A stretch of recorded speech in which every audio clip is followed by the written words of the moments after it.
Good morning friends. I hope आप सब अच्छे होंगे। आपका स्वागत है आपके अपने YouTube channel current affairs for exam में। चलिए आज दिनांक 9/3/2024 की प्रश्नावली शुरू करते हैं।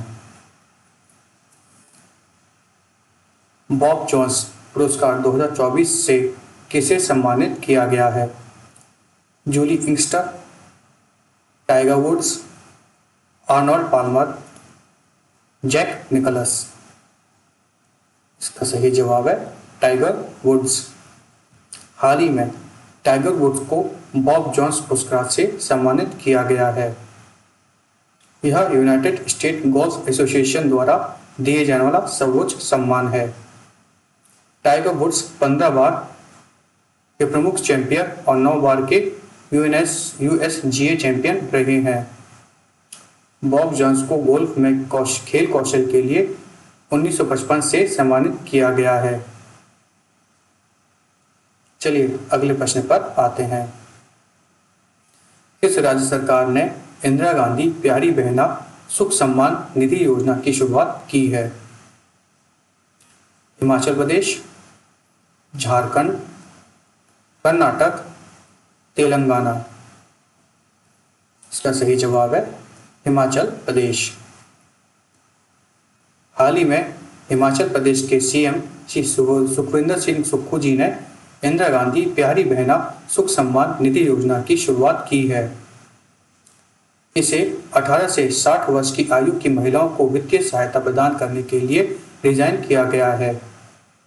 इस योजना के तहत पात्र महिलाओं को 1,500 रुपये के मासिक वजीफा मिलेगा, जिस पर सालाना 800 करोड़ रुपए का खर्चा आएगा।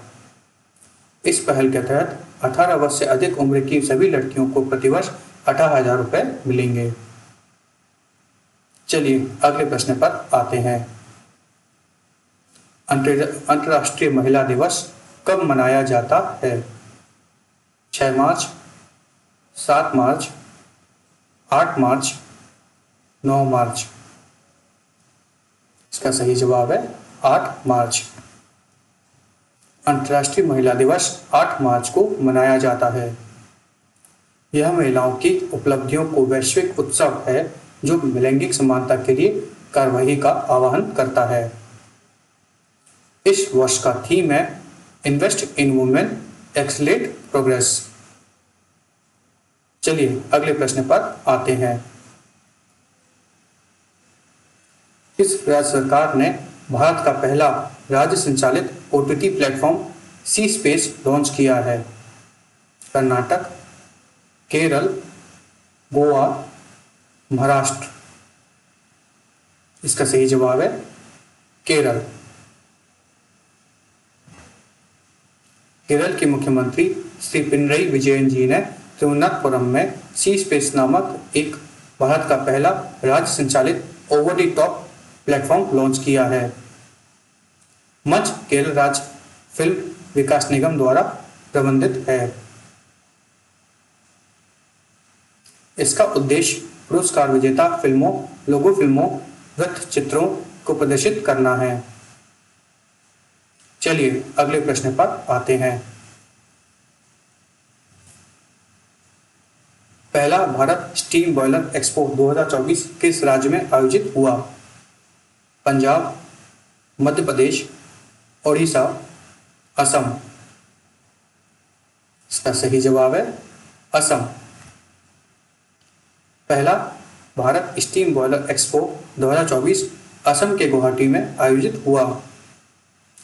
भारत स्टीम बॉयलर एक्सपो 2024 घरेलू और अंतर्राष्ट्रीय निर्माताओं, सहायक उपकरणों के आपूर्तिकर्ताओं, सेवा और रखरखाव पेशेवरों और बिजली संयंत्रों, कपड़ा उद्योगों, खास प्रसंस्करणों संयंत्रों और रासायनिक निर्माताओं जैसे प्रमुख क्षेत्र के प्रतिनिधियों को एक साथ लाता है। चलिए अगले प्रश्न पर आते हैं। हाल ही में किस देश ने अपनी मुद्रा का अवमूल्यन किया है? मिस्र, ईरान, इराक, उत्तर कोरिया। इसका सही जवाब है मिस्र। हाल ही में 2022 के बाद मिस्र ने अपनी मुद्रा का चौथी बार अवमूल्यन मतलब डिवैल्यूएशन किया है। चलिए अगले प्रश्न पर आते हैं। हाल ही में INS जटायु का जलावतरण कहाँ किया गया है? अंडमान और निकोबार आइलैंड, अंडमान और निकोबार द्वीप समूह, मुंबई, लक्षद्वीप, विशाखापट्टनम। इसका सही जवाब है लक्षद्वीप। हाल ही में कारावती में INS द्वीप रक्षक के बाद यह लक्षद्वीप का दूसरा नौसेना बेस है। भारतीय नौसेना टुकड़ी मिनीकॉप को INS जटायु के रूप में कमीशन करेगी। INS जटायु को एक पूर्ण नौसैनिक अड्डे के रूप में उन्नत किया जाएगा। INS जटायु के चालू होने से भारतीय नौसेना लक्षद्वीप द्वीप समूह में अपनी पकड़ मजबूत कर लेगी। चलिए अगले प्रश्न पर आते हैं। एयरबस विमानन प्रशिक्षण मानकों को उन्नत करने के लिए किस संस्था के साथ सहयोग करेगा? IIT Kanpur, IIT Mumbai, IIT Delhi, IIT Roorkee. इसका सही जवाब है IIT मुंबई। विमानन प्रशिक्षण मानकों को उन्नत करने के लिए एयरबस ने IIT मुंबई के साथ एग्रीमेंट सहयोग किया है। इसका उद्देश्य एयरबस बिलियर्ड्स कार्यक्रम के तहत इन पेशेवरों को उद्योग के लिए तैयार कौशल से लैस करना है। भारतीय प्रबंधन संस्थान मुंबई IIM मुंबई, मैं आपसे क्षमा चाहता हूँ, IIT मुंबई अकादमिक विमानन पाठ्यक्रम पेश करेगा। चलिए अगले प्रश्न पर आते हैं। हाल ही में मालदीव ने किस देश के साथ रक्षा समझौते पर हस्ताक्षर किए हैं? Japan, USA, France, China. इसका सही जवाब है चाइना।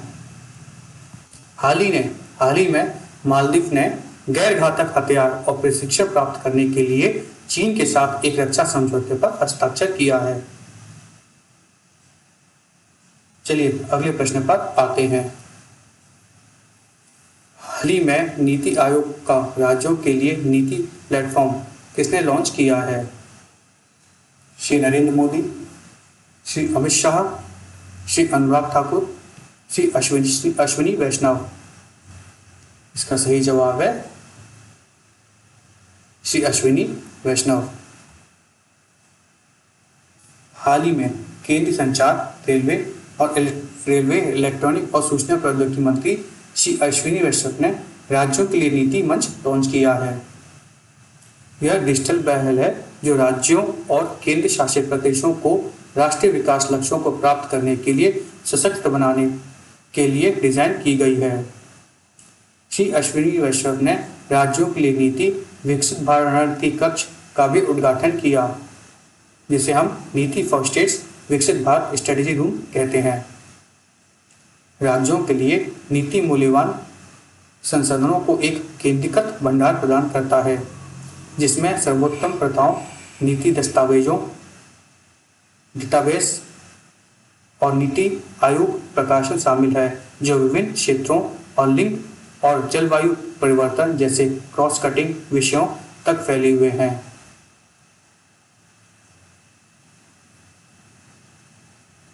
इसका उपयोगकर्ता अनुकूल इंटरफेस समावेशिता सुनिश्चित करता है और विभिन्न क्षेत्रों में अधिकारियों को मंच के व्यापक ज्ञान आधार का प्रभावी ढंग से उपयोग करने की सशक्त बनाता है। राज्यों के लिए नीति मंच एक आधारशिला पहल है जो राज्य और केंद्र शासित प्रदेशों को विकसित भारत की सामूहिक दृष्टि में महत्वपूर्ण योगदान देने के लिए सशक्त बनाता है। फ्रेंड्स, आज का सेशन यहीं समाप्त हुआ। आपको हमारा सेशन कैसा लगा कमेंट्स करके बताइएगा तथा लाइक एवं सब्सक्राइब अवश्य कीजिएगा। धन्यवाद।